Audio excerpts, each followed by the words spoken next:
Nama saya Tengku Mita Damayanti Ridwan. Saya berasal dari Pengadilan Negeri Simalungun untuk jabatan dokumentaris hukum. Di sini saya ingin membagi pengalaman selama mengikuti pelajaran di agenda 1, yaitu tentang sikap perilaku bela negara. Pertama itu saya ingin mengulas tentang metode pembelajaran yang digunakan di Latsar CPNS 2025 Mahkamah Agung ini.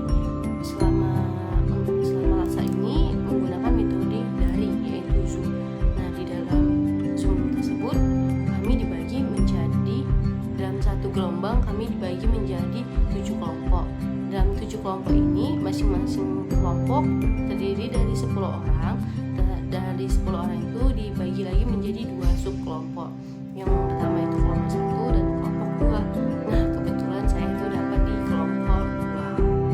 Di pembelajaran ini di kelompok 4, kebetulan saya kelompok 4. Di kelompok 4 ini diajar oleh Bapak Windra Sulumahardika yang pengajar yang sangat keren.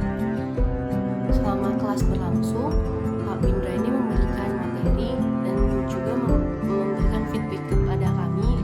Jadi untuk kelas itu nggak terlalu bosan ya, karena tuh ada sesi kayak tanya jawab. Jadi setiap Pak Windra setelah memaparkan materi, Bapak akan menanyakan kepada kami pendapat kami itu seperti apa tentang aksi bela negara ini, terus pendapat tentang pendapat teman-teman tentang bela negara ini seperti apa gitu.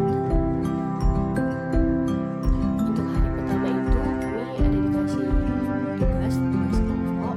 Nah, kebetulan saya itu satu kelompok sama Kak Safira, Kak Triana, Bang Tommy, Bang Sahata. Dan mereka tuh orangnya sangat baik-baik banget. Jadi di tugas di hari pertama itu kami disuruh buat podcast tentang mengulas tentang Indonesia, dan kami mengambil tema tentang bangga menjadi Indonesia. Nah, di dalam podcast itu karena ini daring, jadi kami kan nggak pernah bertatap mukanya, hanya lewat Zoom, aplikasi Zoom aja ya. Jadi di situ kami dikasih materi yang tadi itu. Jadi kami mengambil tema tentang bangga menjadi Indonesia. Di situ kami saling berdiskusi, berdiskusi satu sama lain. Untuk kami kemarin itu ngambil tentang bangga menjadi Indonesia untuk mengulas tentang keberaneka-ragaman budaya di Sumatera Utara. Dalam pembuatan video podcast itu ada banyak kendala. Contohnya di saya sendiri nih kan banyak kendala. Yang pertama itu kayak laptop saya itu nggak support, nggak bisa ganti backgroundnya, itu sangat susah kan. Tapi mereka kayak nggak ada yang menyalahkan saya gitu kan. Mereka kayak mereka mensupport saya gitu.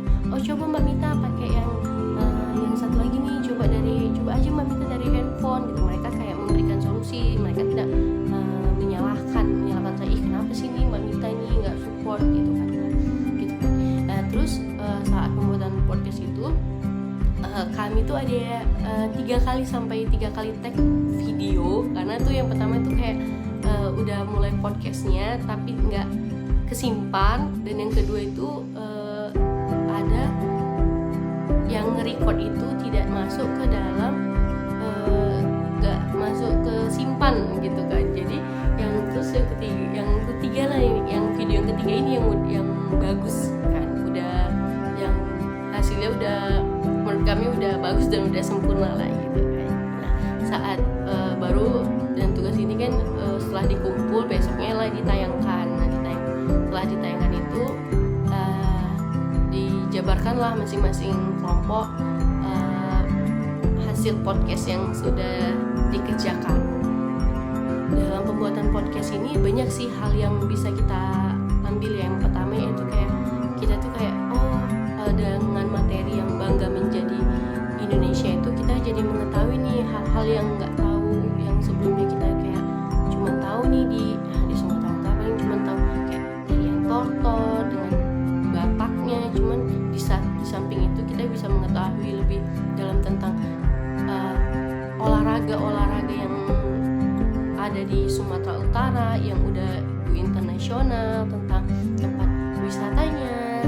Pokoknya tuh banyak sih yang bisa kita dapatkan dari ulasan tentang satu pokok materi. Nah di sini tuh bener-bener kayak dikasih banget loh, kayak kekompakan kita itu sangat dibutuhkan banget kan. Contohnya kayak tadi kan ada kendala, tapi kayak nggak ada yang saling menyalahkan. Oh ini salah si dia, salah si itu, enggak. Di situ sih kami kayak oh ya udah nggak apa-apa, salah tag ulang lagi, nggak ada yang keberatan. Yang penting oh video kita ini udah selesai gitu, dan saling kasih masukan satu sama lain. Kayak oh ini ada kurang yang ini, oh ya udah kita tambahkan yang ini ya gitu.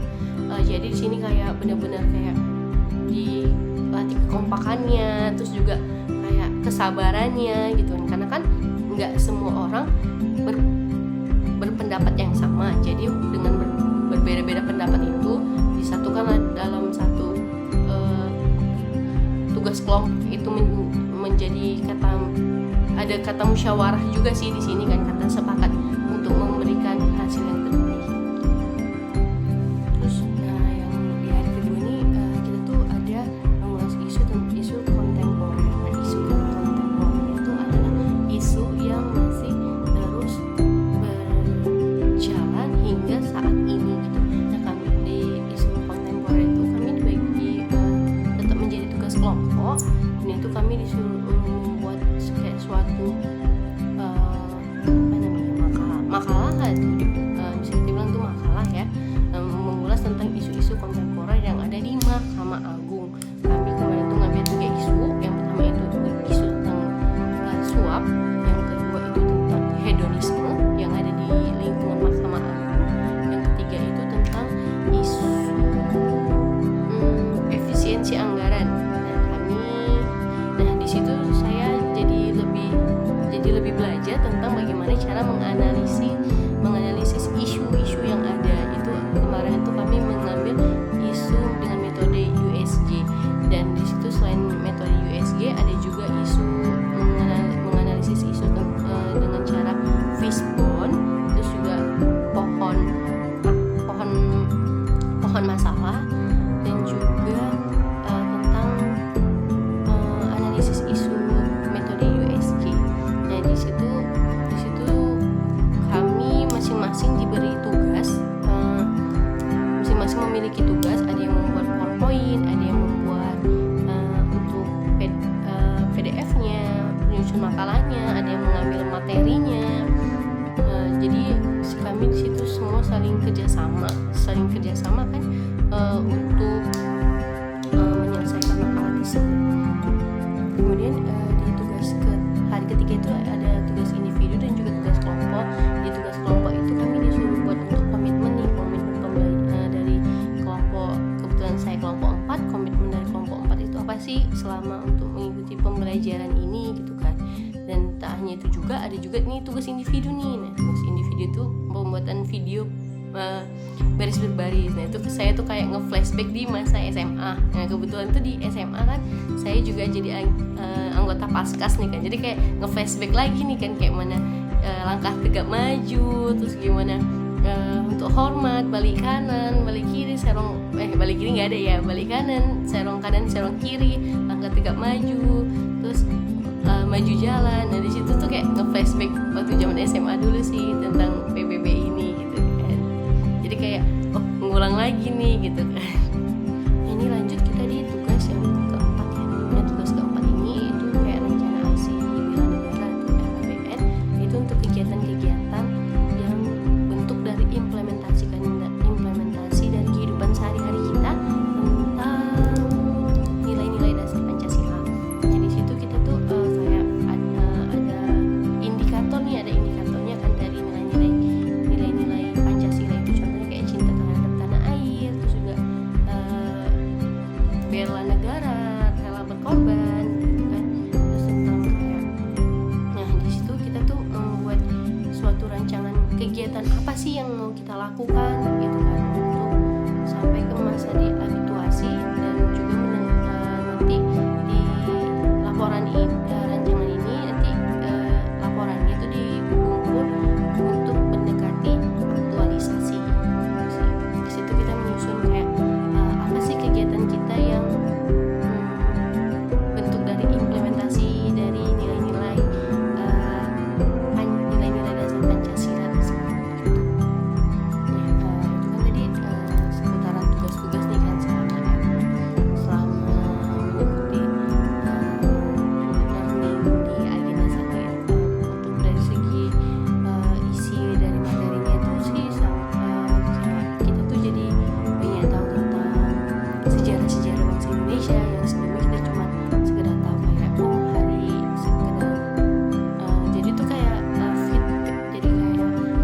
lagi nih pelajaran sejarah waktu zaman SD, SMP, SMA gitu. Di sini tuh kayak diulas lagi dan diperdalam lagi tentang kayak proklamasi, juga tentang sejarah kayak tentang Bung Tomo,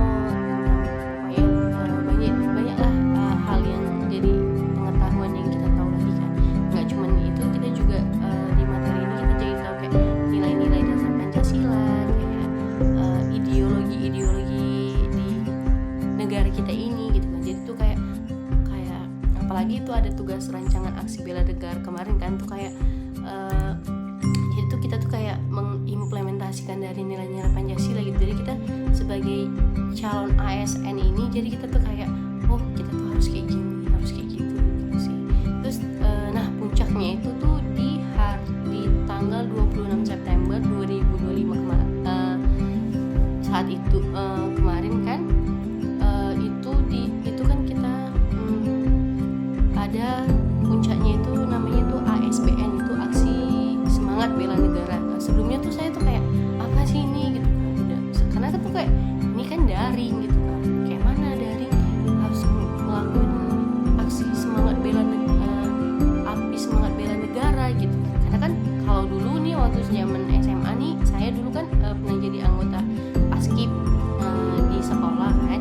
Jadi tuh kayak kami tuh malam api unggunnya itu kan di tengah malam tuh dikumpulin nih kan. Cuman nih kan metodenya kan nih kan kayak daring gitu kan. Zoom apa bisa kayak bakal dapet feel-nya gitu kan. Ternyata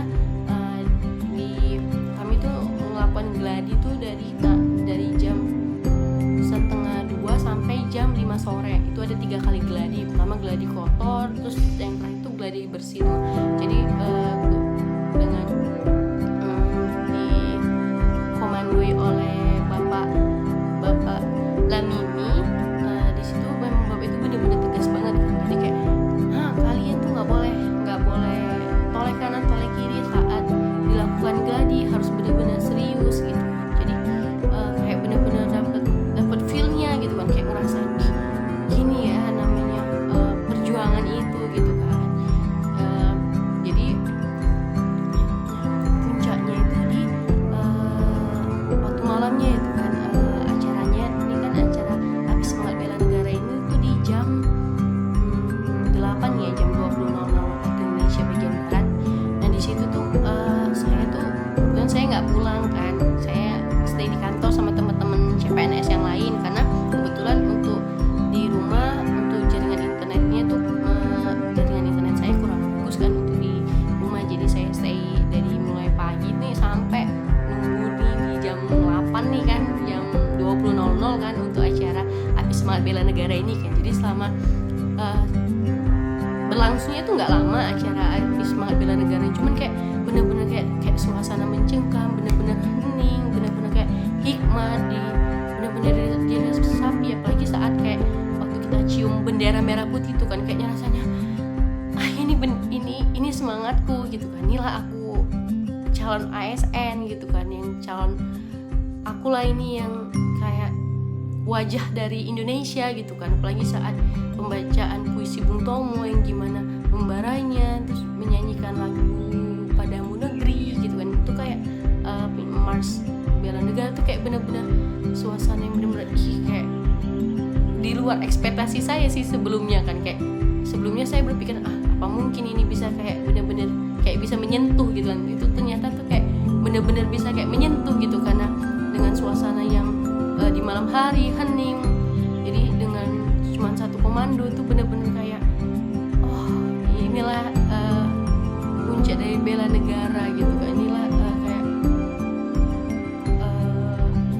kayak pokoknya itu kayak jadi kayak berkesan banget gitu kan. Kayak apalagi itu kan saya mencium bendera merah putih itu kan, kayak inilah benderaku gitu, inilah yang harus aku perjuangkan gitu sih. Jadi dari semuanya yang sudah pengalaman saya ini kan udah saya paparkan dari mulai tugas-tugas, terus juga tentang isinya dari agenda satu ini tentang aksi perilaku bela negara ini. Jadi saya narik kesimpulan bahwa kayak banyak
kasih.